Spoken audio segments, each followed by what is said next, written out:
Istighfar dan taubat. Apa bedanya? Istighfar ya artinya ya talabul maghfirah. Talabul maghfirah. Meminta ampunan, meminta maghfirah. Nah, maghfirah sendiri itu apa? Maghfirah itu apa? Ya. Maghfirah itu artinya apa? Maghfirah. Maghfirah itu dalam bahasa Arab diambil dari mighfar. Mighfar itu adalah helm atau penutup kepala yang dipakai oleh prajurit tatkala bertempur. Itu dalam bahasa Arab namanya apa? Mighfar. Jadi kalau orang prajurit bertempur zaman dahulu kala, mereka pakai baju besi, kemudian mereka pakai helm penutup kepala mereka. Itu namanya mighfar. Sehingga mighfar itu ya, jadi maghfirah itu diambil dari kata apa? Al-mighfar. Mighfar tadi apa? Helm penutup kepala prajurit. Nah, fungsi helm tersebut ya, ada dua. Fungsi helm, fungsi mighfar ada dua. Yang pertama menutupi, yang kedua melindungi.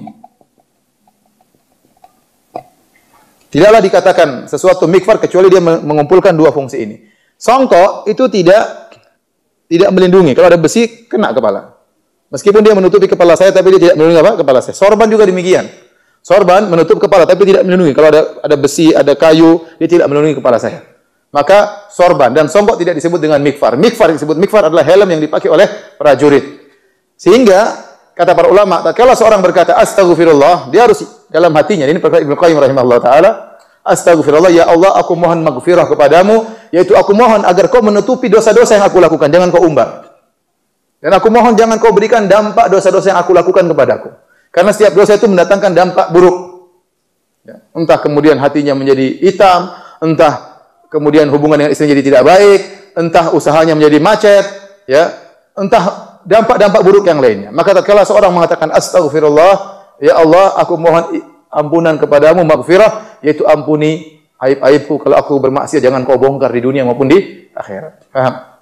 Kita ini banyak maksiat, orang tidak tahu, tapi kalau Allah bongkar tentu kita akan dipermalukan oleh Allah Subhanahu wa taala. Jadi itulah fungsi dari astaghfirullah, artinya minta untuk ditutupi aib kita dan minta agar tidak diberikan dampak dari apa? Maksiat yang kita lakukan. Bisa jadi orang banyak maksiat, Allah kasih sakit parah, Allah kasih terkena musibah. Kita tidak ingin. Kita tahu kita tidak luput dari dosa-dosa, maka kita astagfirullah, astagfirullah, astagfirullah, sambil kita menyesali, kita menyatakan, ya Allah, jangan kau bongkar aibku. Banyak saudara-saudariku yang tidak tahu apa yang aku lakukan. Bagaimana kalau aku di rumah bersama suamiku, bagaimana aku malas salat kalau di rumah, bagaimana apa yang aku nonton tatkala di rumah tidak ada yang lihat. Kalau aku berkumpul sama mereka memang seakan-akan aku ukhti yang soleha, istri yang soleha. Tapi kalau pulang ke rumah amburadul, ya Allah, jangan kau bongkar aib-aibku. Paham? Benar atau tidak, Ibu? Benar atau tidak? Benar. Ya. Dan lindungi aku, jangan sampai dampak maksiatku ini ya menimpaku. Akhirnya aku jadi ribut sama suamiku. Akhirnya anak-anak jadi nakal gara-gara maksiat yang aku lakukan. Akhirnya aku jadi malas sholat gara-gara maksiat yang aku lakukan. Hatiku menjadi hitam dan yang lainnya. Itulah makna apa? Astagfirullah. Nah, istighfar bisa jadi seorang tetap melakukan dosa tersebut, tapi namun istighfar. Dia tahu dia salah dan tidak bisa meninggalkan. Oleh karena di antara doa zikir pagi petang, kita mengatakan abu'u laka binikmatika alayya abu'u bidzambi. Ya Allah, aku mengakui dosa-dosaku yang aku pikul dan aku belum bisa meninggalkannya. Ada dosa-dosa orang tidak bisa tinggalkan.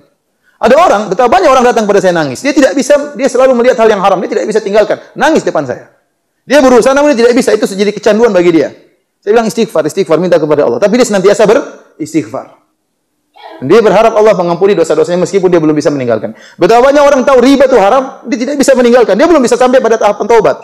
Dia baru sampai tahapan apa? Istighfar. Ya Allah ampuni aku, saya tidak bisa meninggal. Ya Allah ampuni aku. Jadi istighfar sebenarnya doa agar diampuni. Bisa jadi Allah kabulkan, bisa jadi Allah tidak kabulkan. Nah, kalau istighfar sudah sempurna sampai pada tahapan apa? Taubat, yaitu meninggalkan maksiat.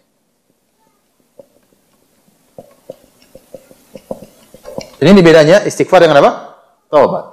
Jadi istighfar yang sempurna sampai pada derajat apa? Taubat. Dan ini adalah istighfar yang sempurna. Oleh karenanya, seorang apakah dia bisa meninggalkan maksiat atau belum bisa, hendaknya dia banyak apa? Istighfar. Kalau dia belum bisa meninggalkan maksiat, dia juga mengatakan Rabbi ghfirli wa tub alayya. Rabbi ghfirli wa tub alayya. Apa artinya wa tub alayya? Ya Allah, aku beristighfar kepadamu, wa tub alayya artinya ya Allah anugerahkan aku, ilhamkan aku agar aku bisa bertaubat. Karena seorang terkadang tidak mampu untuk bertobat karena syahwatnya telah menguasai dia. Oleh karena dia berkata kepada Allah, wa tub alayya. Ya Allah, ilhamkanlah aku agar aku bisa bertobat. Entah mungkin bulan depan baru dia bisa bertobat, entah tahun depan tiba-tiba Allah kuatkan hatinya, tiba-tiba dia bisa meninggalkan maksiat tersebut. Jadi di antara doa Nabi apa? Rabbi ghfirli wa tub alayya innaka antat tawwabur rahim. Kalau dia sudah meninggalkan dosa, maka tub alayya artinya terimalah taubatku. Aku bertobat kepadamu, terimalah taubatku. Tapi kalau dia belum bisa meninggalkan maksiat, berarti dia berkata wa tub alayya, ya Allah anugerahkanlah aku agar aku bisa apa? Bertobat. Jadi saya ulangi, ada doa Nabi sallallahu alaihi wasallam wa tub alayya, ya. Rabbi firli wa tub alayya innaka antat tawwabur rahim.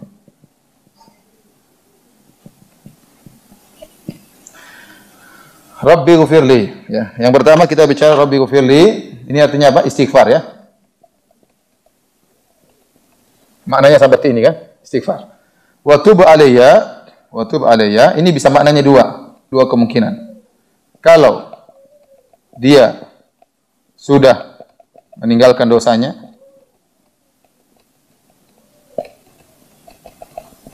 maka artinya terimalah taubatku. Terimalah taubatku. Kalau belum meninggalkan maksiat, maka maknanya apa maknanya? Ilhamkanlah aku untuk apa? Bertobat.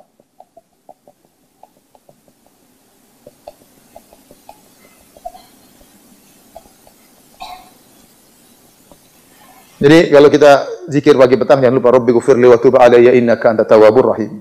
Ada dosa-dosa yang sudah kita bertobat, kita meninggalkan, kita katakan ya Allah terimalah taubatku tersebut. Ada yang belum, mungkin masih hobi nonton apa kayak, masih sering jalan-jalan ke tempat yang enggak benar kayak, masih sering hobi bantah suami kayak, masih sering hobi merintah-merintah suami, masih sering hobi ngabisin duit suami ya. Dan hobi-hobi yang lainnya.